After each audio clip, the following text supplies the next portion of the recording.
Good morning, everybody.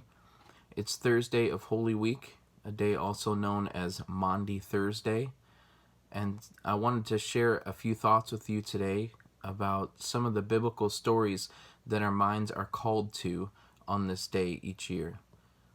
You may have noticed over the years that churches hold a few different types of services on Maundy Thursday.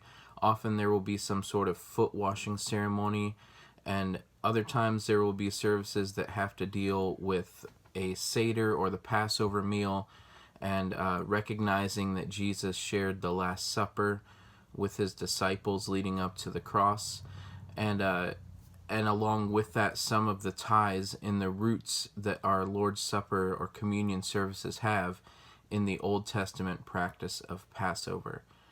And so I wanted to share just a few thoughts about those two things to help us, get our minds set today on what is to come tomorrow, to get a glimpse into the life of Jesus in some of his last days here on earth. And so first of all, I want to address the idea of foot washing. I've always been amazed by this story of Jesus rising from the table and wrapping a towel around his waist and washing his disciples' feet. It's just such an amazing act of service and humility that we see Christ display here. If anyone ever could have said, hey, you know what, I'm about to do something pretty significant for you, could you go ahead and wash my feet? It'd be a nice gesture of premature thanksgiving for what I'm about to do. I think Christ would have had the license to do that. And yet we find the role reversal where the one who's in charge, the one who is God in flesh, is the one that finds himself washing his disciples' feet.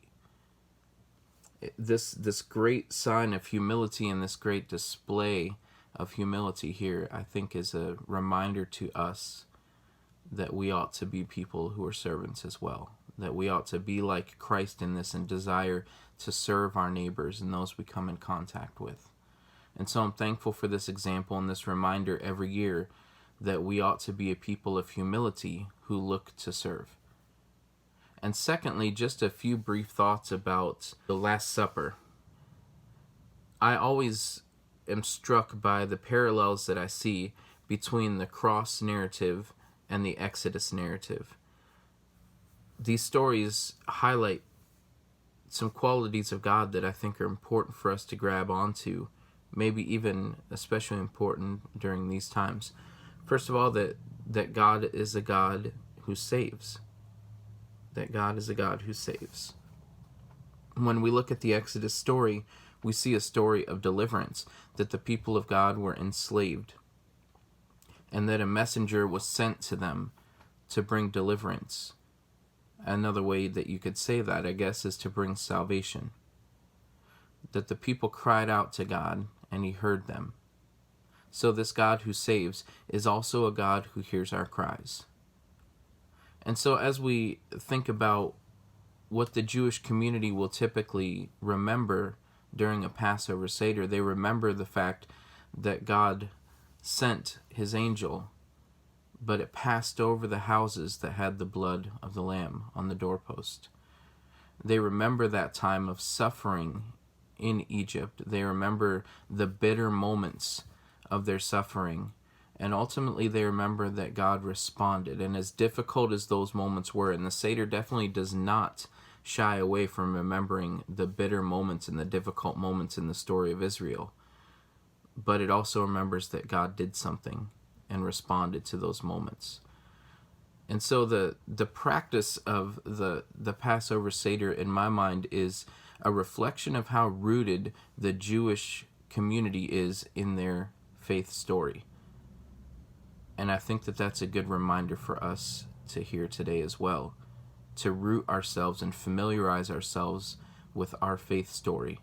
And so as we see in the Old Testament that the major movement and motif and narrative of salvation is the Exodus story, then we move into the New Testament and see the ways that the Christ story parallels this, that God's people, all of us, were in need of salvation, in need of deliverance, and Christ came to be that messenger, to be that vessel of salvation. But even more so than Moses, Christ was able to give his own life as a means for that salvation.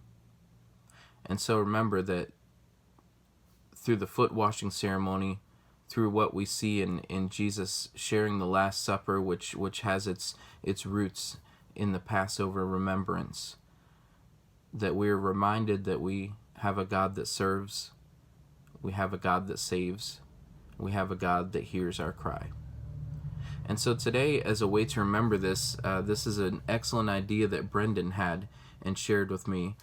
Perhaps what we could do today is that as we eat our meals this evening, maybe we can also have a time of remembrance and sharing of what God has done in our lives to bring us deliverance, to bring us salvation. Perhaps we can make it feel more like, a first century communion service might have looked, where our meal and our communion are kind of intertwined and linked together as we share what God has done in our lives, as we break bread together in a literal sense, but also we break the bread together in remembering what Christ has done for us. The God who came down and took on flesh and washed our feet and gave us salvation by giving his life, as we'll remember collectively tomorrow. And so tonight, around your dinner table or on your couches, wherever you might find yourself eating dinner tonight, remember what God has done. Share the stories of the difficult times that God has stepped into and brought deliverance, and rejoice and celebrate that we have a God who is with us, a God who saves, and a God who hears our cries even in the most difficult times. So praise be to God that Jesus Christ has brought salvation for us. And praise be to God that now our lives and our stories will never be the same because of what Christ has done for us. Have a wonderful day, church.